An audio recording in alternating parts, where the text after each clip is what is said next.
નમસ્તે મિત્રો, ધર્મ મનીષ પંડ્યા ઓફિશિયલ ચેનલ પર હું મનીષ પંડ્યા આપ સૌનું સ્વાગત કરું છું.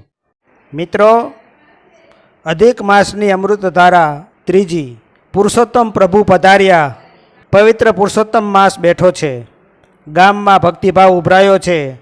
લોકો નદીએ નાહવા જાય છે, કથા વાર્તા સાંભળે છે, દાન દક્ષિણા આપીને ઘેર પાછા ફરે છે.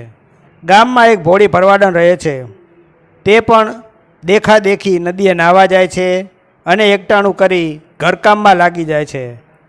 ભરવાડણે શ્રદ્ધાપૂર્વક પુરુષોત્તમ માસ પૂરો કર્યો, વ્રત પૂરું કર્યું. હવે વ્રતનું ઉજવણું કરવું જોઈએ ને.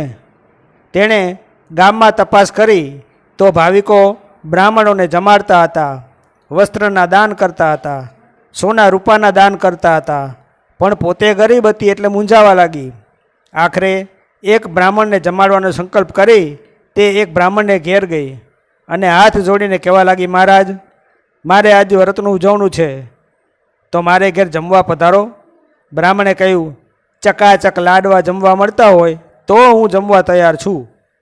ભરવાડણ બોલી, મહારાજ, લાડુ બનાવવાનો તો મારું ગજું નથી, મારે ત્યાં તો ઘેંસ ને છાશનું સાદું ભોજન છે. બ્રાહ્મણે આ સાંભળી ના પાડી. ભરવાડણ નિરાશ થઈ અને બીજા બ્રાહ્મણને નોતરું આપવા ગઈ, પણ ઘેંસ અને છાશનું ભોજન મળશે એ જાણીને તે બ્રાહ્મણે પણ તેના નોતરાનો અસ્વીકાર કર્યો. ગામના કોઈ બ્રાહ્મણે હા ભણી નહીં એટલે ભરવાડણ મનમાં દુઃખી થતી પાછી ફરી. ત્યાં એક બટુક બ્રાહ્મણ સામો મળ્યો. ભરવાડણે તેને પૂછ્યું, મહારાજ, આજે મારે વ્રતનું ઉજવણું કરવાનું છે અને તેમાં એક ભૂદેવને મારે જમાડવાનો સંકલ્પ કર્યો છે, પણ દુઃખની વાત એ છે કે કોઈ બ્રાહ્મણ મારું નોતરું સ્વીકારતો જ નથી. આ બટુક બ્રાહ્મણ એ પુરુષોત્તમ ભગવાન પોતે જ હતા. તે પરમ ભક્ત ભોળી ભરવાડણની વહારે દોડી આવ્યા હતા. તેઓ ભરવાડણને કહેવા લાગ્યા, બાઈ, લાડવા જમવા મળતા હોય તો કોઈ બ્રાહ્મણ ના પાડે નહીં. ભરવાડણ કહે, વાત ખરી છે, મારે ત્યાં તો ઘેંસ અને છાશનું ભોજન છે, એટલે હવે બધા જમવા આવવાની ના પાડે છે. આપ જો જમવા પધારો તો મોટી કૃપા કહેવાશે. બટુક બ્રાહ્મણે ઘેંસ અને છાશનું ભોજન લેવાનો સ્વીકાર કર્યો અને તે ભરવાડણની સાથે તેને ઘેર ગયા. ભરવાડણે રાંધવાની તૈયારી કરવા માંડી એટલે બટુક બ્રાહ્મણે કહ્યું, બાઈ, અમો બ્રહ્મચારી બીજાના હાથની રસોઈ ન જમીએ, માટે મને સીધું આપો, હું જાતે જ રાંધીને જમી લઈશ. જલ્દી સીધું આપો, મને બહુ ભૂખ લાગી છે. ભરવાડણે બધી જ સામગ્રી બટુક બ્રાહ્મણની આગળ મૂકી. આ તો પુરુષોત્તમ ભગવાન હતા.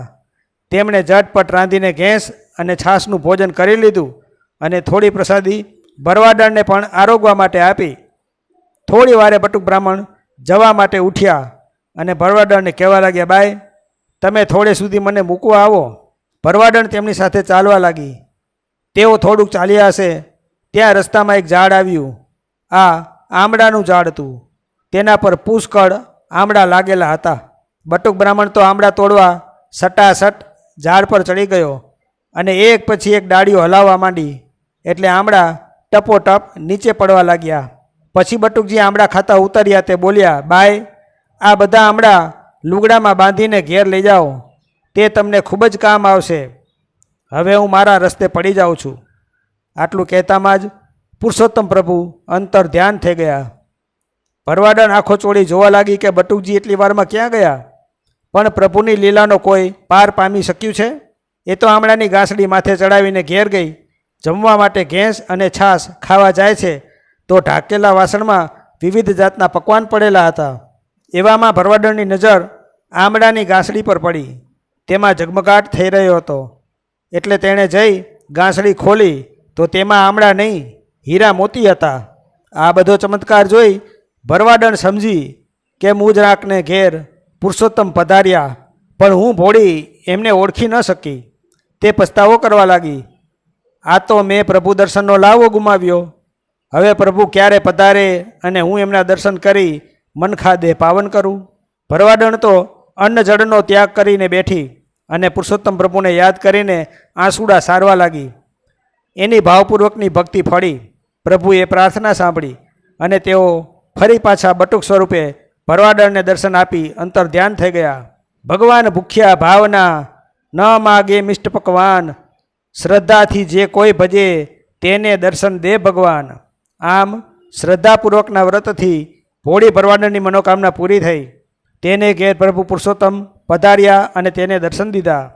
હે પુરુષોત્તમ પ્રભુ, તમે જેવા ભોળી ભરવાડને ફળ્યા એવા શ્રદ્ધાપૂર્વક તમારું વ્રત કરનારને ફળજો. બોલો પુરુષોત્તમ ભગવાનની જય.